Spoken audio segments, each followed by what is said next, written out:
Okay,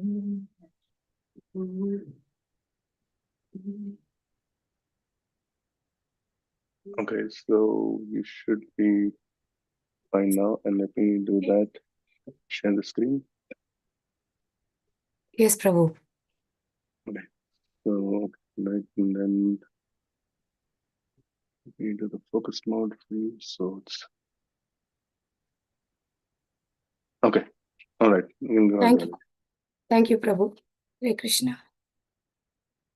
Hare Krishna. Welcome everyone to this Tuesday's Triveni Sangam meet online. We are reading it. Yeah. So let us do the prayers. So all of you can recite prayers. Om Ajnanatimirandasya Jnananjana Chakshur Unmilitam Yena Tasmai Shri Gurave Namaha. Shri Chaitanya Manobishtam Stapitam Yena Bhutale Swayam Rupa Kadamahyam Dadati Swapadantikam Vandeham Shri Guru Shri Yuta Padakamalam Shri Gurun Vaishnavamscha Shri Rupam Sagrajatam Sagana Raghunathanvitam Tam Sajivam Sadvaitam Savadutam Parijana Sahitam Krishna Chaitanya Devam Shri Radha Krishna Padan Sahagana Lalita Shri Vishakan Vitamscha.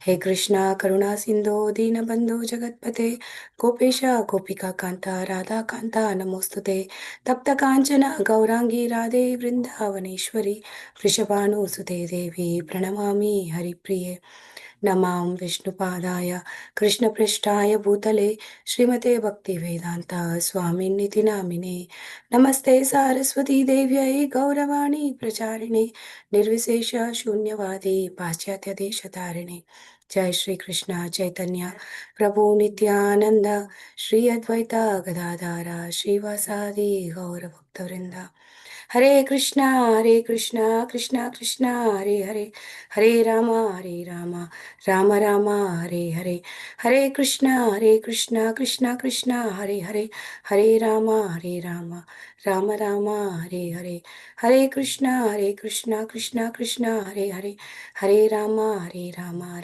Rama, Hare Hare, Hare Om. That's it. Yeah. So this is Īśopaniṣad. So can we all recite the invocation of Īśopaniṣad and go with mantra?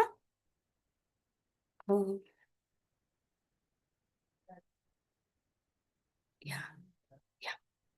So who don't know to read, I will just read and you can repeat behind me.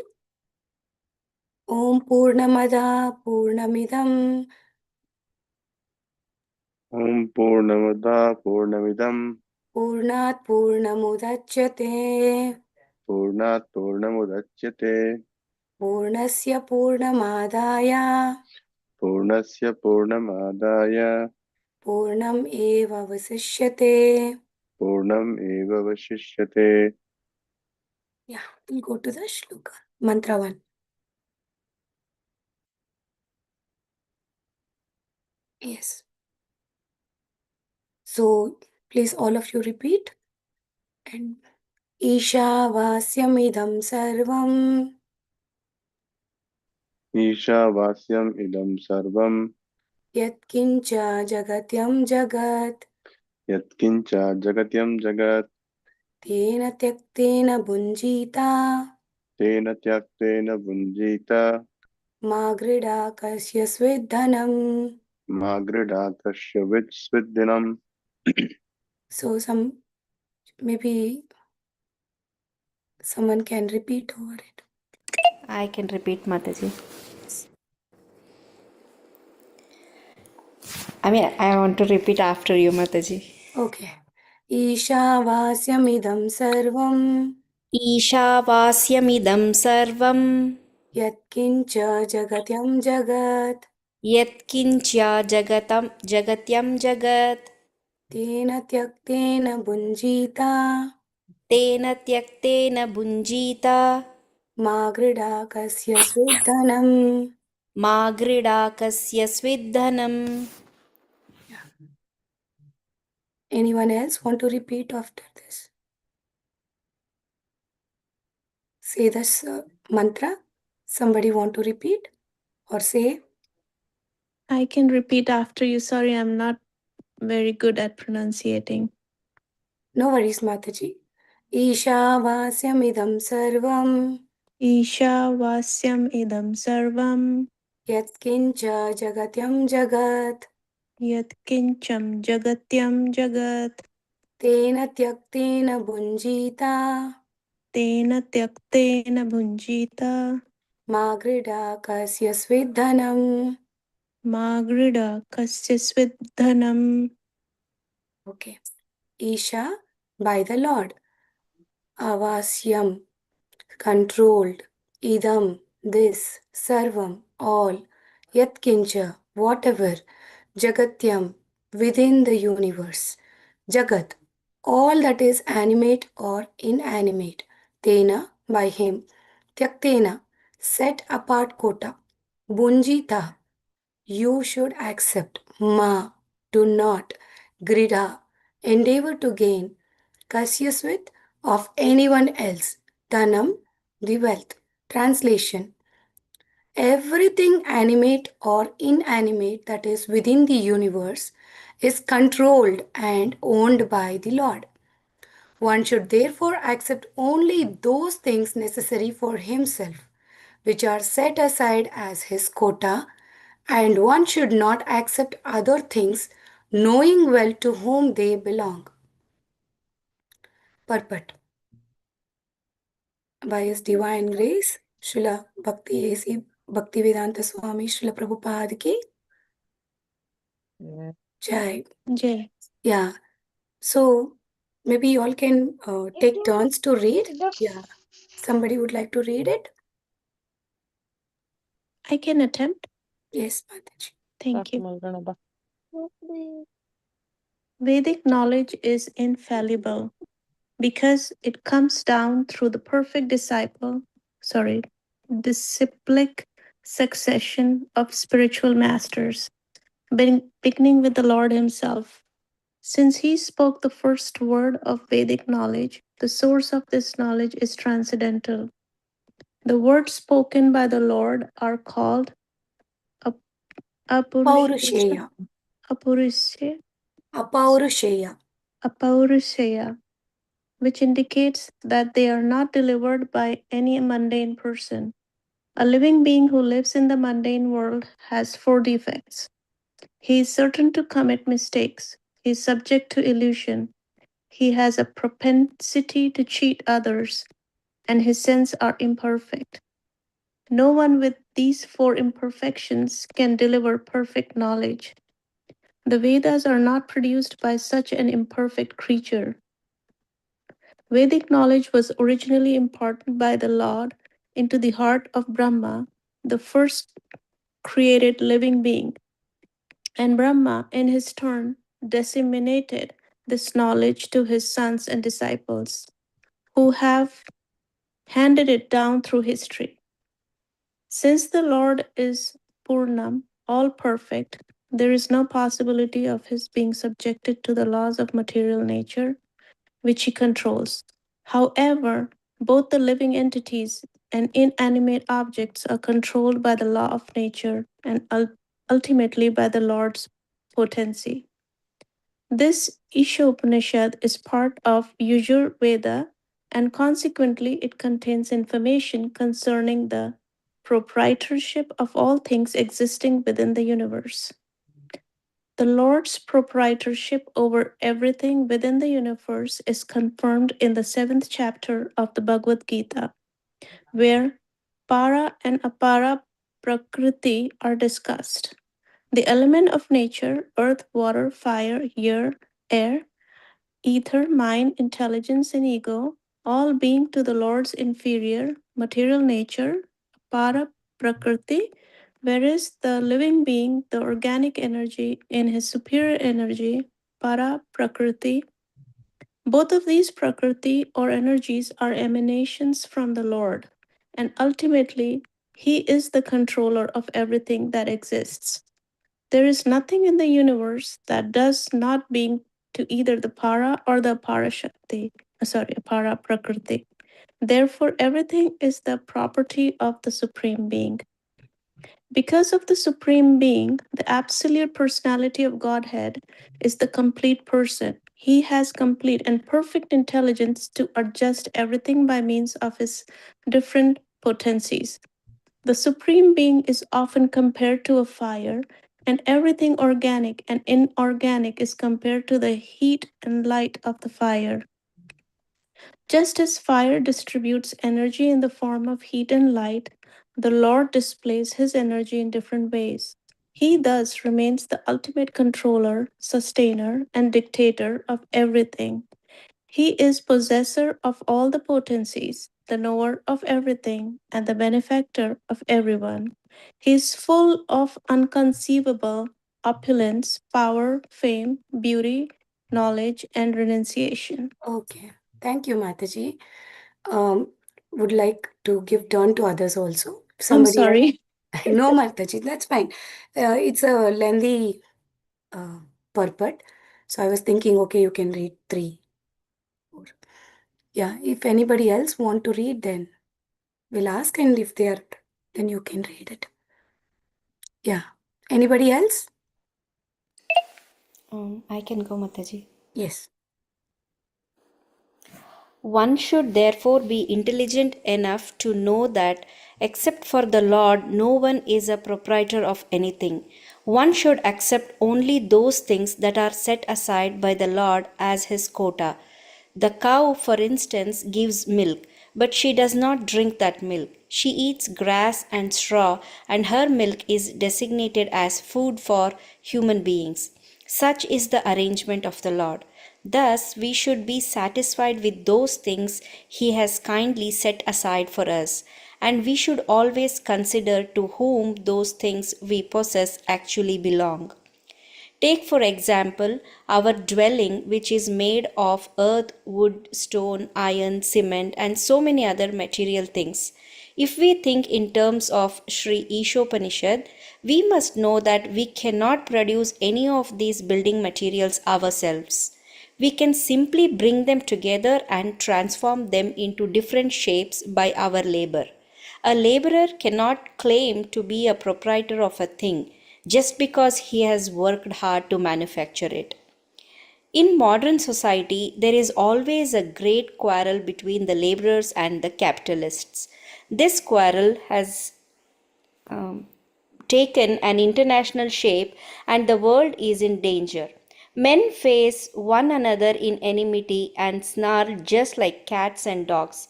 Śrī Īśopaniṣad cannot give advice to the cats and dogs, but it can deliver the message of to Godhead to man through the bona fide acharyas, holy teachers. The human race should take the Vedic wisdom of Śrī Īśopaniṣad and not quarrel over material possessions. One must be satisfied with whatever privileges are given to him by the mercy of the Lord. There can be no peace if the communists or capitalists or any other party claims proprietorship over the resources of nature, which are entirely the property of the Lord. The capitalists cannot curb the communists simply by political maneuvering, nor can the communists defeat the capitalists simply by fighting for stolen bread. If they do not recognize the proprietorship of the Supreme Personality of Godhead, all the property they claim to be their own is stolen. Consequently, they will be liable to punishment by the laws of nature. Nuclear bombs are in the hands of both communists and capitalists. And if both do not recognize the proprietorship of the Supreme Lord, it is certain that these bombs will ultimately ruin both parties.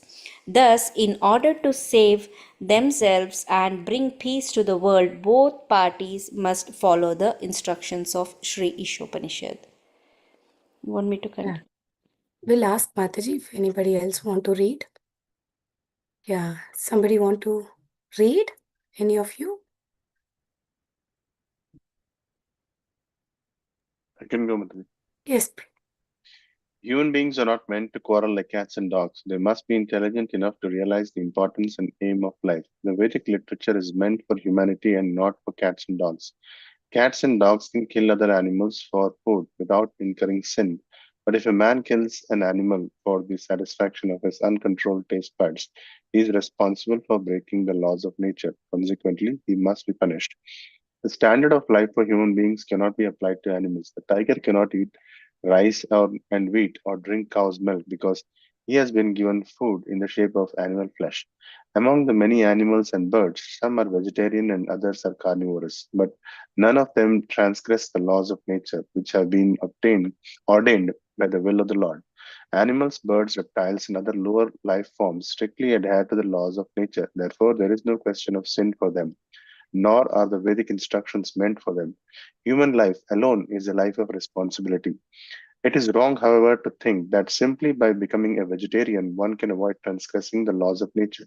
Vegetables also have life, and while it's nature's law that one living being is meant to feed on another, for human beings the point is to recognize the Supreme Lord. Thus, one should not be proud of being a strict vegetarian. Animals do not have developed consciousness by which to recognize the Lord, but a human being is sufficiently intelligent to take lessons from the Vedic literature and thereby know how the laws of nature are working and derive profit of such knowledge out of such knowledge. If a man neglects the instructions of the Vedic literature, his life becomes very risky. A human being is therefore required to recognize the authority of the Supreme Lord and become his devotee. He must offer everything for the Lord's service and partake only of the remnants of food offered to the Lord. This will enable him to discharge his duty properly. In the Bhagavad Gita, chapter 9, verse 26, the Lord directly states that he accepts vegetarian food from the hands of a pure devotee. Therefore, a human being should not only become a strict vegetarian but also should become a devotee of the Lord, offer the Lord all his food, and then partake of such prasadam or the mercy of the Lord, mercy of God. Only those who act in this way can properly discharge the duties of human life. Those who don't offer their food to the Lord eat nothing but sin and subject themselves to various types of distress, which are the results of sin. Bhagavad Gita, chapter 3, verse 13. The root of sin is deliberate disobedience to the laws of nature through disregarding the proprietorship of the Lord. Disobeying the laws of nature or the order of this Lord brings ruin to a human being. Conversely, one who is sober, who knows the laws of nature, and who is not influenced by unnecessary attachment or aversion, is sure to be recognized by the Lord and thus become eligible to go back to Godhead, back to the eternal home. Hare Krishna. Hare Krishna. So, this is one of the mantra that most of us should learn. And so, we have seen in this mantra, Prabhu, can you just scroll on to the top? Yeah. So, we have seen so many things in this mantra. So, in invocation, we saw how the Lord is complete, right? How the Lord is complete. And any of His creation is still complete. Anything that has been created from is going to be complete because He is complete. Just like the body parts are considered to be the complete, without one part of that body, it's not a complete body, right? So every part constitutes to the body only. It is serving the body and the body makes it full in the same way. So here, it was told in the first invocation that Krishna is complete whole, how he is completely complete, and how he is naturally the proprietor. And also, it also tells that how even the souls are also complete. But now in this verse, we are going to learn how they can realize their completeness by recognizing Lord's proprietorship. So, as we see the purport how Prabhupada has given, it's so beautifully explained. Why is the Lord called Apaurusheya? So, what does that word mean, Apaurusheya? Apaurusheya means the words that have been spoken by the Lord, and it is not delivered by anyone from mundane world. Why it is not delivered from anyone mundane world and why it should not be accepted is there is a reason for it. As Prabhu, can you scroll? Okay, I can scroll it. Okay. Yeah. So here it describes about the 4 defects that mundane world living beings possess. First one is he is certain to commit mistakes. So we have propensity to make mistakes. And we are subjected to Maya, that is illusion. Maya is that which is not. So we tend to feel everything which is not actually the one thing that is giving happiness. We tend to feel that is the one which is giving us happiness. In that way, there are many things like that. And he has propensity to cheat others. It's a common tendency for human to have this. And his senses are imperfect. Why his senses are imperfect? Because he is using his senses only to gratify him, and the vision of that senses is very limited. Like he can only see a limited version of it. He cannot see beyond version. So that is why this Īśopaniṣad and whatever the Lord has given, all this is not given by any person who is from the mundane world, not by any common person. It is given by the Lord. And there is also more detail about it, like how do we get this details? From where did we receive this knowledge? So this Vedic knowledge is imparted by Brahma, who is the first living being who was created by the Lord. So that Brahma passes it on to his sons and later on to disciples. And it is coming in a disciplic succession. Is it all clear? Anybody have any point to share? Please feel free to say something or discuss whatever you feel like.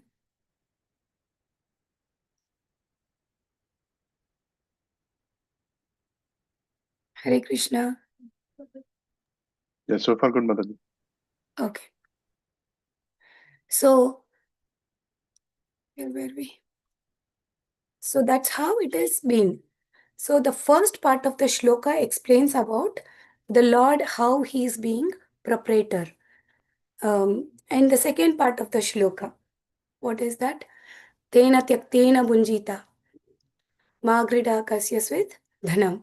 This has been explained as how should we accept our quota of things.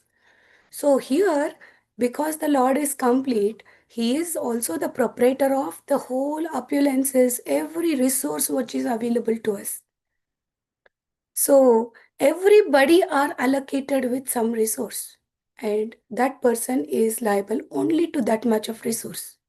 If somebody is misusing that resource or overly using it, so it is equal to stealing the thing and also misusing it. So that is what, as we go further, it is being described, right? So the Lord is, because he is the proprietor, everything belongs to him. So everything is given in a proper way to people to use it. And there could be different ways that how people are using it. And the two energies of the Lord is being explained, right? That is para and apara prakriti. Is it clear till here? Yes, Mataji. Yeah.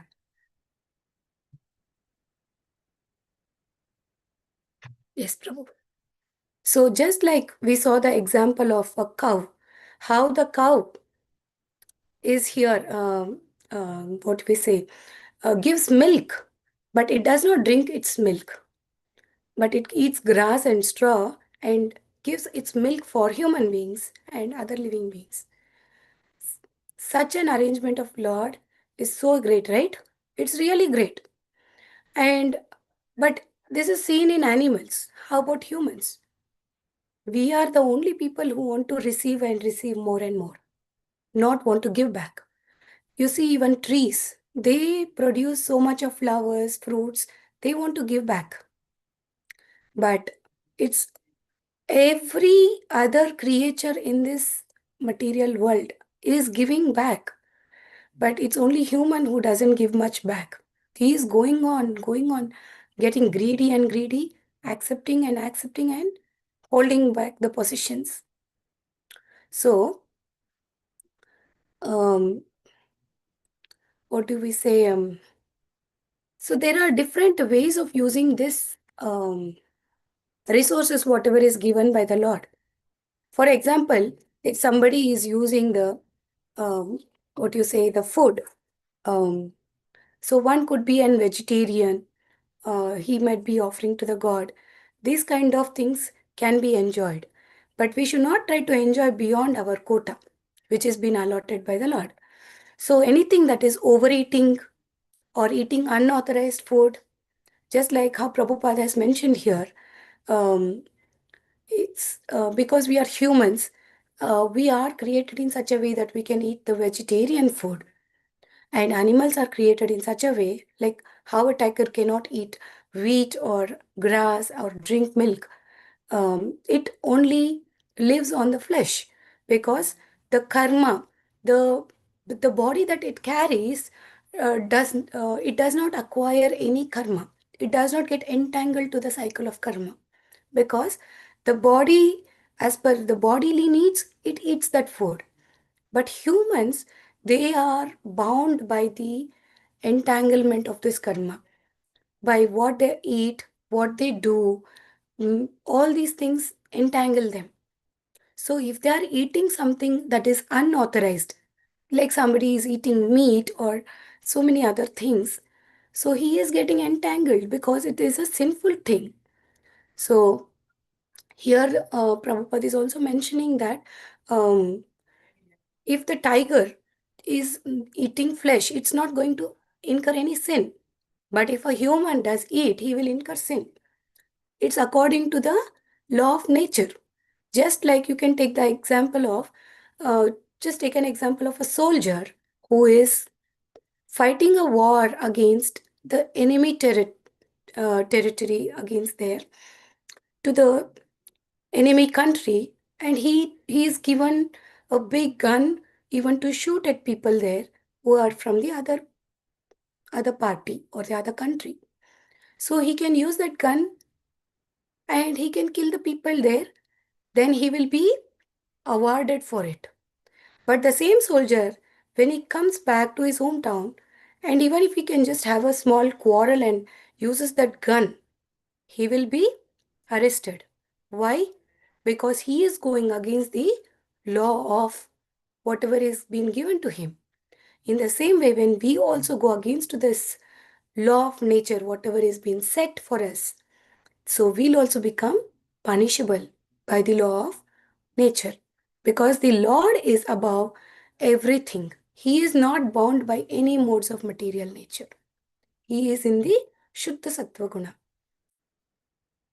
So, anyone have any questions or any realizations or anything that you want to share?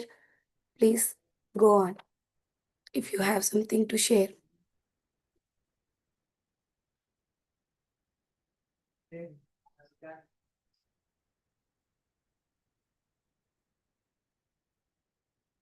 Is it all good?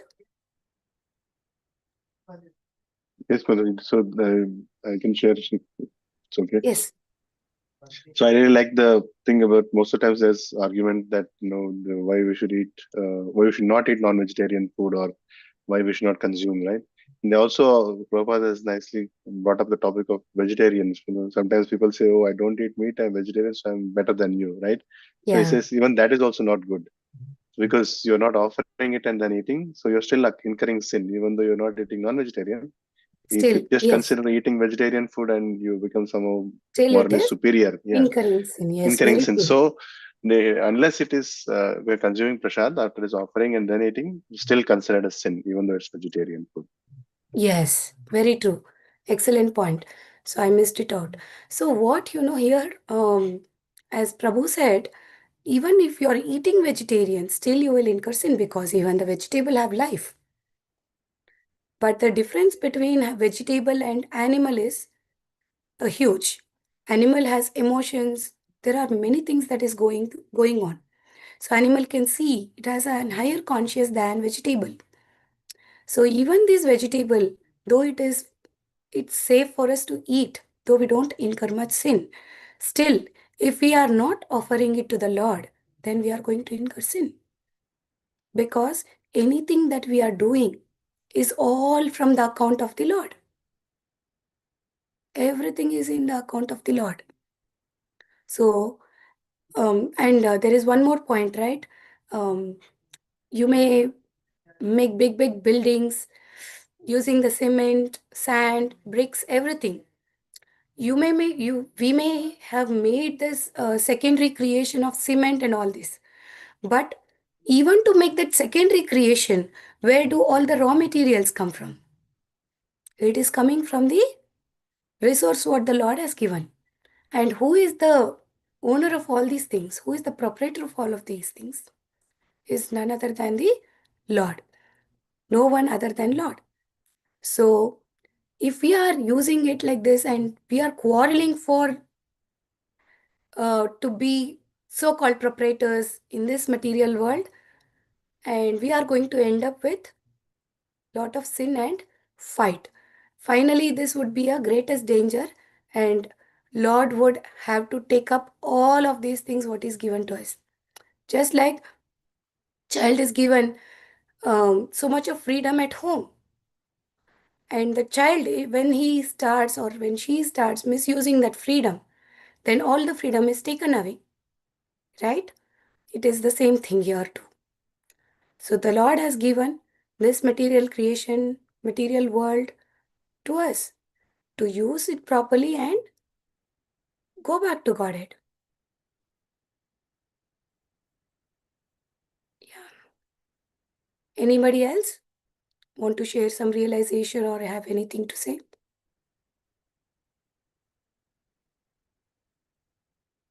I do have a question. Yes. I live in a mixed household where my kids are still not um, completely vegetarian. Like my husband and I am fully vegetarian. My husband tried to be vegetarian. So my question is like, because we are in a mixed household, and I always have a dilemma, because how should I offer the food that I cook uh, before I take it myself? And is that okay to put fruits just so that I'm not? I don't know. I'm just so confused. Okay. So there is always a part of our cooking which doesn't have non-vegetarian or Mm-hmm. any kind of things, like maybe bread, Uh huh. maybe what you say, chapatis or rotis, Uh huh. or even rice. This part of food which is very plain Okay. doesn't have anything. We can definitely offer it to the Lord and consume it. And Awesome. another way is we can offer fruits, as you told. Thank We you, can offer it Mataji. to Lord because Lord is happy with any of the four things that you offer Him. Patram Pushpam, Phalam Toyam. Phalam is fruit and Toyam is water. If you are not having fruit, you can offer flower. If you're not having flower, you can offer leaf like tulsi. If you're not even having leaf tulsi, you can still offer water. So he is very simple. So whatever we consume in a day must always be offered because it becomes sinless when we offer to the Lord. Not just food, whatever we are earning, a Mm. little portion of it must be given in charity or in service of the Lord. In that way, the money what you're earning also get purified. So the living style itself should turn towards bhakti. Thank That you, is, Mataji. yeah, That was very helpful. I was always confused because it's the same household, same kitchen, and I'm like, am I doing it right? I tried to put rice and roti, but then again, I keep thinking it's in the same utensil and the whatever, right? The gas. So it keeps bothering me. yeah. You can keep some separate utensils. Okay, Mostly people from South, they usually keep some separate utensils, which will be always cooked for the Lord. got it. Yeah, Thank you. like, yeah, one or two utensils you can keep and always cook with that for the Lord when you're cooking. And maybe all of you can take that, consume that later after offering. Thank you, So when Mataji. you're offering, you should put a tulsi leaf. If you don't have a tulsi, usually you get it in Indian store, the dry tulsi leaves, even a small piece of it, add it and offer to the Lord. Even if you don't get tulsi, still you can add 3 drops of water and say tulsi 3 times and offer it to the Lord. And then you all can consume it later. Thank you, Mataji. I do have a tulsi plant, which is very hard in the winter to survive. So, Yeah, but yeah, thank you. This was very helpful. Thank you so much. welcome Mataji. Thank you so much. Yes, Prabhu? Hare Krishna. So, since Mataji had some questions about the thing, so recently there was a workshop conducted by Her Grace Ananda Vrindavan Mataji. So, there is some material which Lalitha Palika Mataji also covered in that explanation. So, that gives like kind of overview of how to offer and why we should offer and eat food. So, I'll share after this class in the group. So, you all can go over that. If anybody has questions, you can come back to us. As for Tulsi, I think I'll see if Ananda Mataji, somebody else can do a session on how to care for Tulsi in the US, like especially in this climate. So that way you all can benefit from it. Is that okay? Yes, yes. All right. Yeah, after this class, I'll just share that there is a deck and also there is a YouTube video recording of that session. So I'll share for the benefit of everyone. Yeah, that's a good idea. Anybody has anything else to share or? Yeah. So, Mataji, this is Hmm? Dhanalakshmi. Okay. Regarding the offering, Mataji can add rice with little butter. Krishna Yeah. likes with the rice, plain rice with the butter, or you can give milk and yogurt. They are simple foods you can make it, which does not get contaminated. Just plain rice bowl. You can just add a ghee, which is you can keep it separately and just add every day 1 spoon and offer to Krishna with the tulasi leaf, or milk, or dahi. And devotees, they like to offer the fruits, raisins, dry fruits. They keep it a separate bag package, new package, and they keep little and they offer to God, and they keep it separately.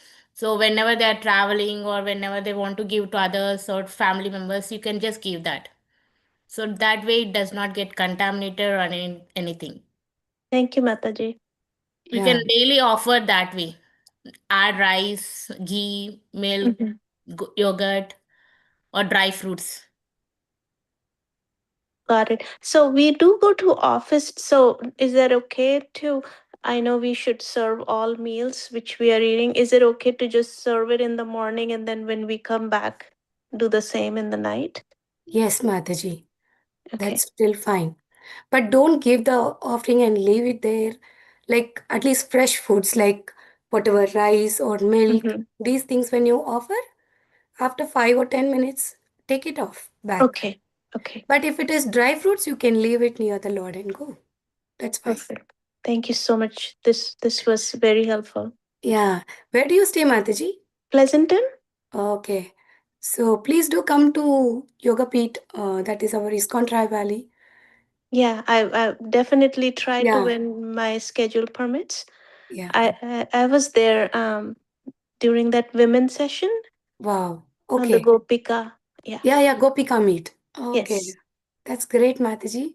Thank you. So yeah. Very nice. Okay. So if anybody have anything else, you can just say. Mataji, I had one question. Yes.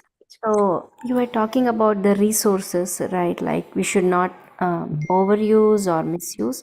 So what does that resource mean to an individual? Like, is it only food? No. Okay. Anything. Just for example, what you say, if you want to build a home, use the resources that you build a home to live sufficiently. But do not overuse that resource to just show off your luxury and build many bungalows only for one person. I'm just giving an example Yeah, got it, in Mataji. that sense. And if somebody is married, how will he use a resource? So he has one wife, or that wife has one husband. They need to live like that. They cannot make illegal relationships out of it. Mm, Whatever is given to you, use it properly. okay. Yeah. Is it clear, Mataji? Yes, Like that, there are various categories, Mm, but because it will be simple, so I just told yeah, from sure. the food and yeah. That helps, Mataji. Thank you. Hare Krishna. Hare Krishna. So we're about time, Mataji, so we want to do the prayers and then. Yeah. So we are ending the time. So thank you all for joining this session. Please continue to come to temple and